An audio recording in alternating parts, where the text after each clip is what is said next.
Olá, meus irmãos, vamos continuar a falar sobre os fundamentos pressuposicionais da teologia reformada, apontamentos teóricos e práticos. Hoje eu quero falar sobre a queda, que eu estou chamando de o homem caído, a imagem desfigurada. Eu começo aqui com 3 frases de 3 autores do século XX, exatamente, 3 autores do século XX. Um deles viveu até o século XXI. Então, o primeiro é o Antônio Huckman. Na verdade, o que torna o pecado humano realmente grande é o fato de que ele ainda é alguém que traz a imagem de Deus. O que faz o pecado tão hediondo é que o homem está prostituindo dons tão esplêndidos. A corrupção do que é ótimo é pior. Segunda frase do Francis Schaeffer: o coração da rebelião de Satanás e do homem estava no desejo de ser autônomo. E a terceira é do J.I. Packer: a natureza de Satanás consiste em pensar, falar e agir em constante e maliciosa oposição a Deus, o Criador, e, por conseguinte, em oposição ao povo de Deus também. Começamos nós agora. Por que nossos primeiros pais foram levados ao pecado em uma atmosfera perfeita? Talvez devido ao interesse existencial do problema, é que esta pergunta tenha atravessado séculos. A resposta para mim é simples e me contento com ela. Não pelo prazer da ignorância, antes como uma confissão do meu limite dentro do que eu consigo compreender na esfera do revelado. Não sei. O meu não saber não invalida o fato, nem elimina a razão de sua existência. Apenas resume uma ignorância pessoal. E mais, a ignorância nunca deve se servir de um artifício ardiloso, pretensamente humilde, que esconde a arrogância do saber ou não saber. A mente humana é terrível e nós somos capazes de nos ufanarmos da ignorância. Com muito orgulho, diga-se de passagem, nos orgulhamos humildemente de ignorarmos. Eu espero não estar sendo este o meu caso, porque eu confesso que não gosto de não saber o que acho que poderia saber. A palavra relata que Adão e Eva, criados em perfeita retidão, tendo perfeita liberdade de escolha, optaram por desobedecerem a Deus e comerem da árvore do bem e do mal, que lhes fora expressamente proibida por quem tinha poderes para fazê-lo. Isso está em Gênesis 2, de 15 a 17.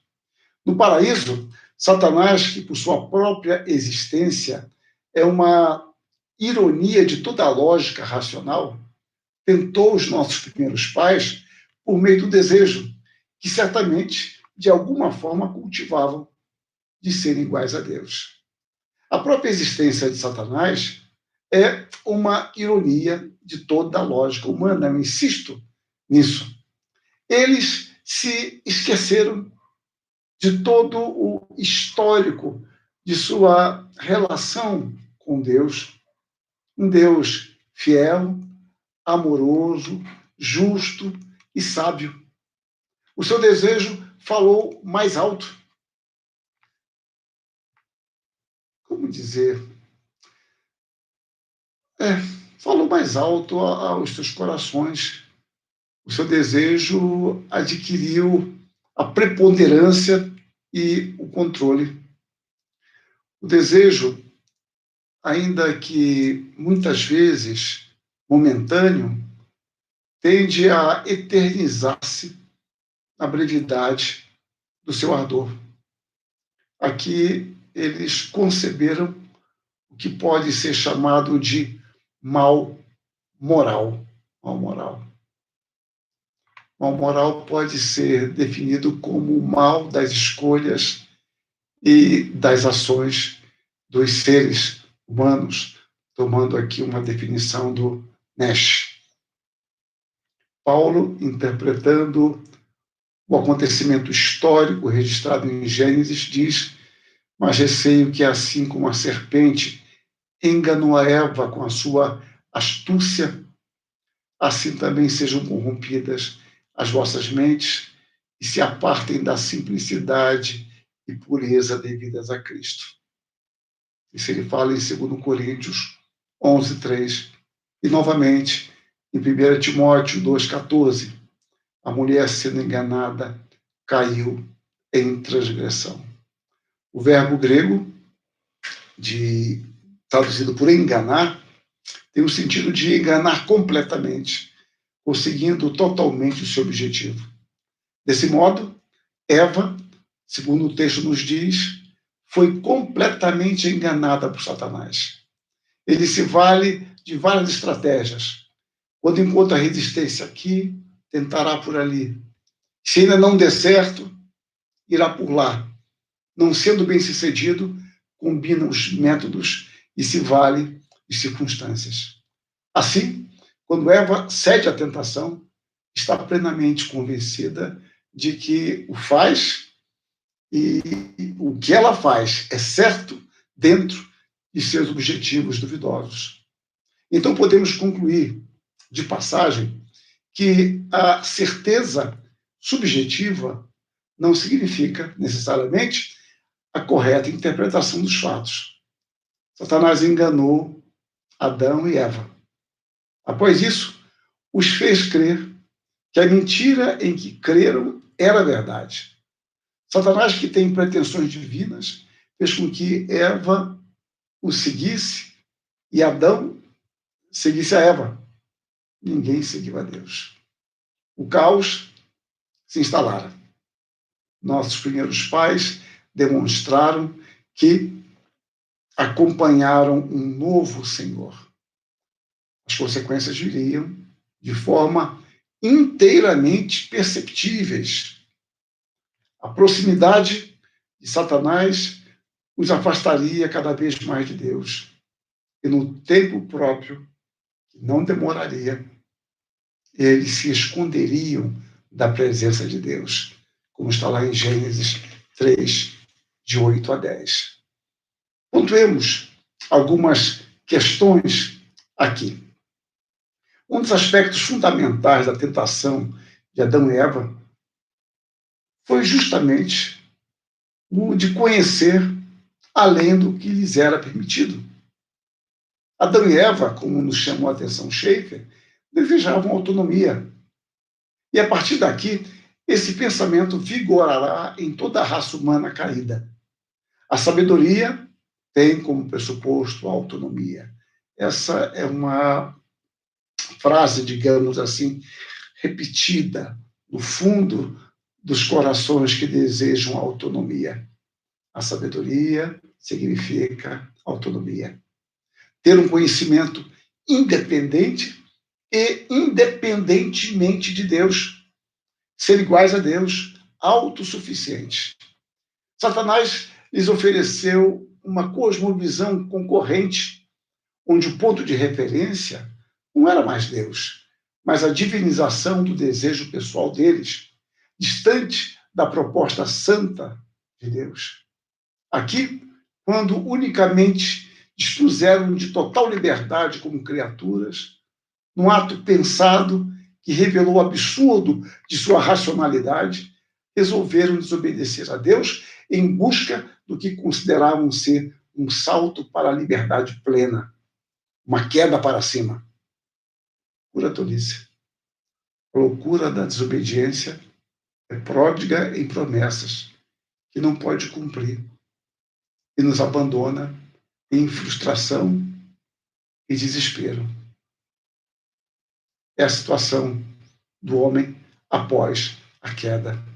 O desejo de independência os leva a aceitar qualquer aceno secular em detrimento da fé em Deus. Aqui, a tentativa de independência de Deus, ao invés de vida, é morte. A autonomia humana, pecaminosa, longe de ser o caminho para a autorrealização humana, é em si mesma uma distorção daquilo que é humano. O homem que pretendeu divinizar-se, colocar-se no lugar do Criador, desumanizou-se. Agora já não sabe mais o que é.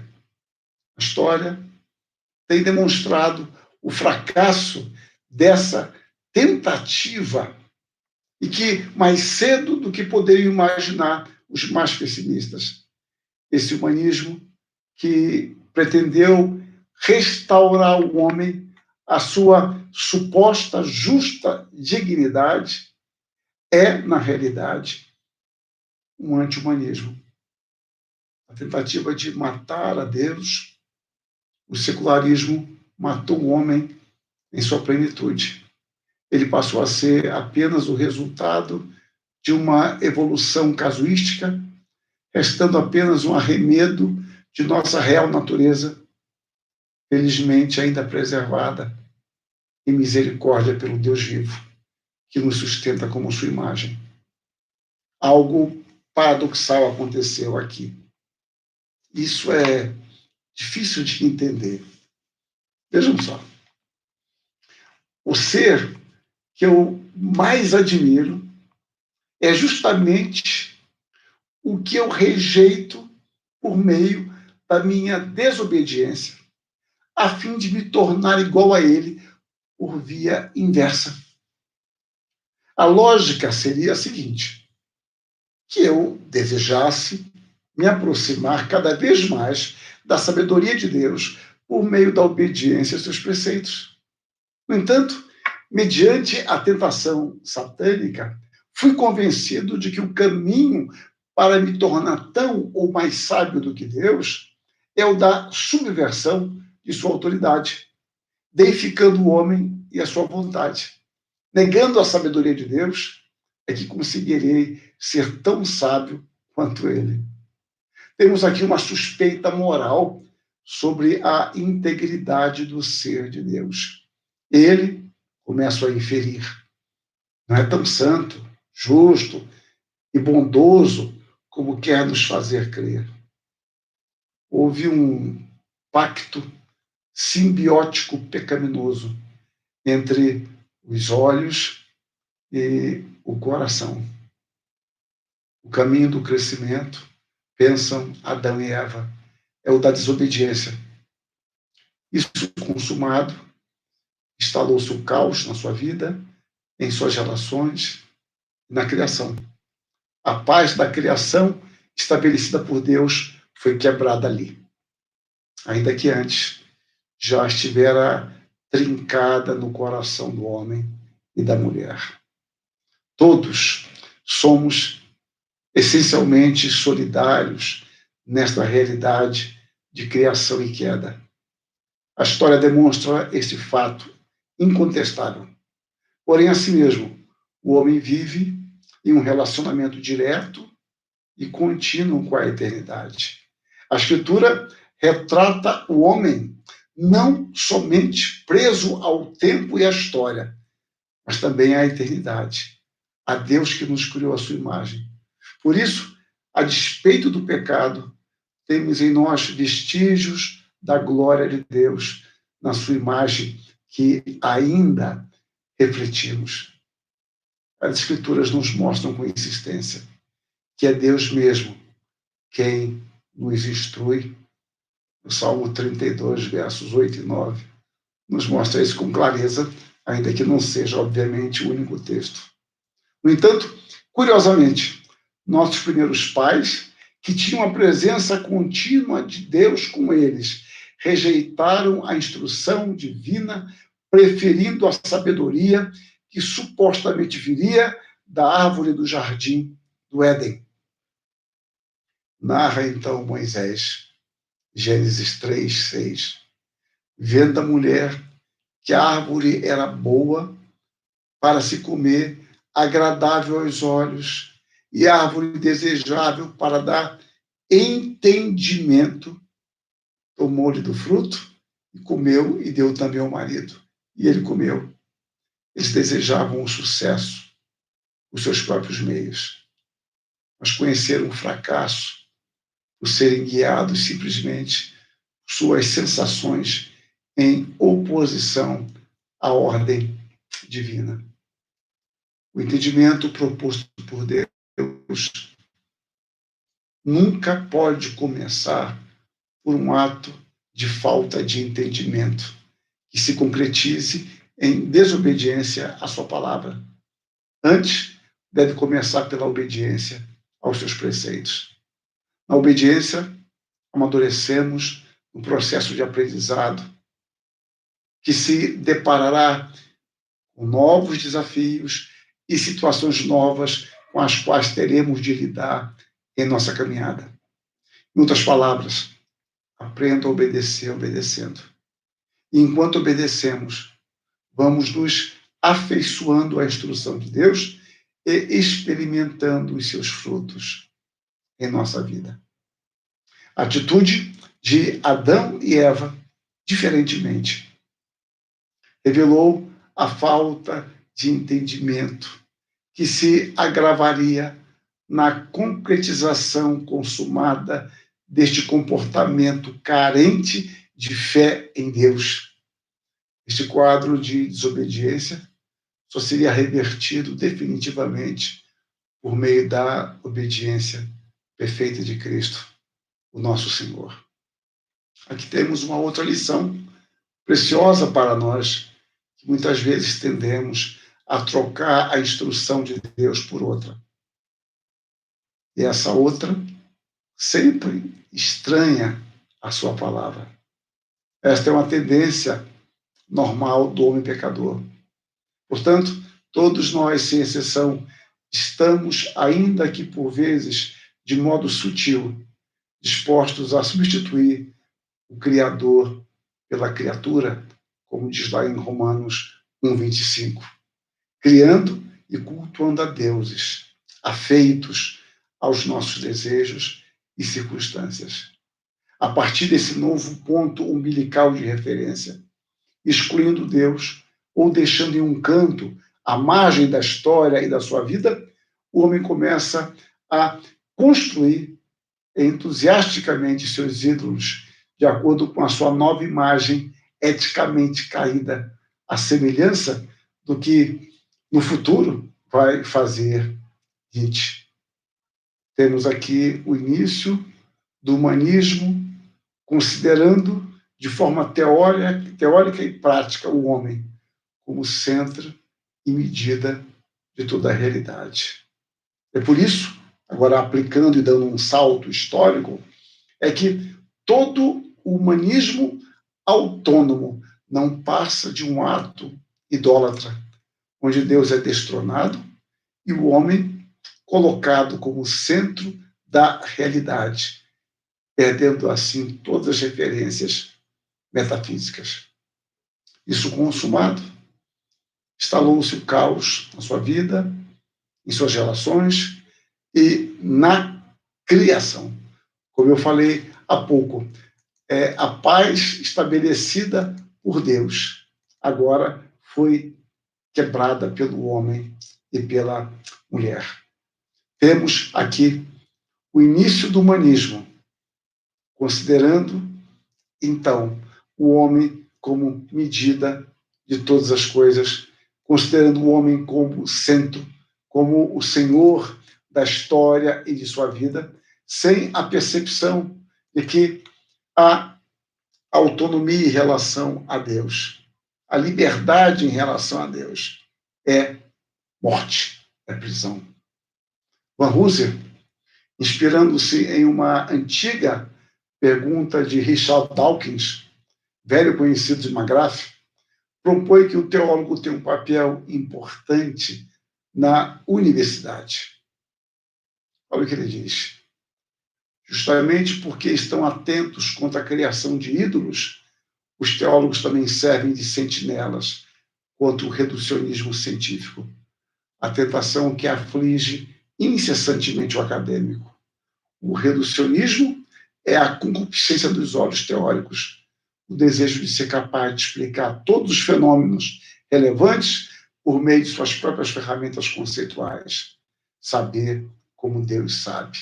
Essa aparente digressão, que eu não considero, é para mostrar em um âmbito universitário, ainda que não exclusivamente, o âmbito acadêmico, o homem idolatrando os seus métodos e a sua capacidade intelectual, a sua capacidade de pesquisa, ignorando Deus, nosso Criador. Então, o homem, em seu pretenso humanismo autônomo, não consegue encontrar um ponto de integração que confira sentido à realidade. Portanto, o sentimento constante de insatisfação, como descrito por McGrath. Deixar de relacionar-se com Deus é deixar de ser completamente humano. Ser realizado é ser planificado por Deus. Nada transitório pode preencher esta necessidade. Nada que não seja o próprio Deus pode esperar tomar o lugar de Deus. Assim mesmo, por causa da decadência da natureza humana, há hoje a tendência natural de se tentar fazer com que outras coisas preencham essa necessidade. O pecado nos afasta de Deus e nos leva a pôr outras coisas em seu lugar. Essas vêm para substituir Deus. Elas, porém, não satisfazem.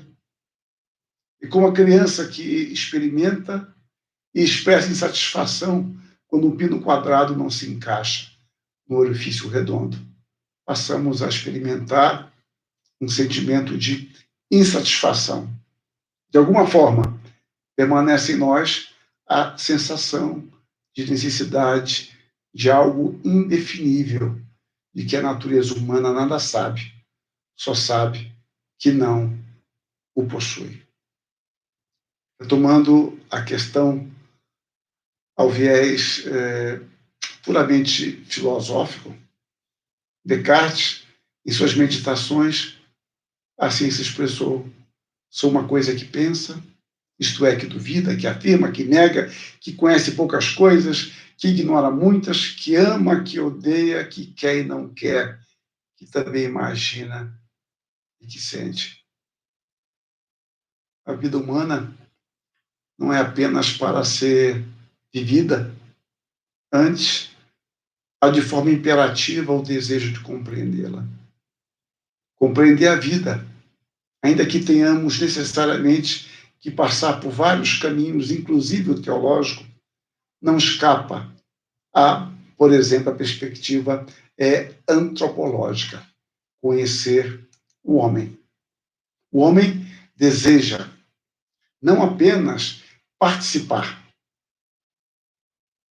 da vida, do mundo, da história, desse espetáculo da vida, mas também entender os seus processos, compreendendo a natureza de seus atores.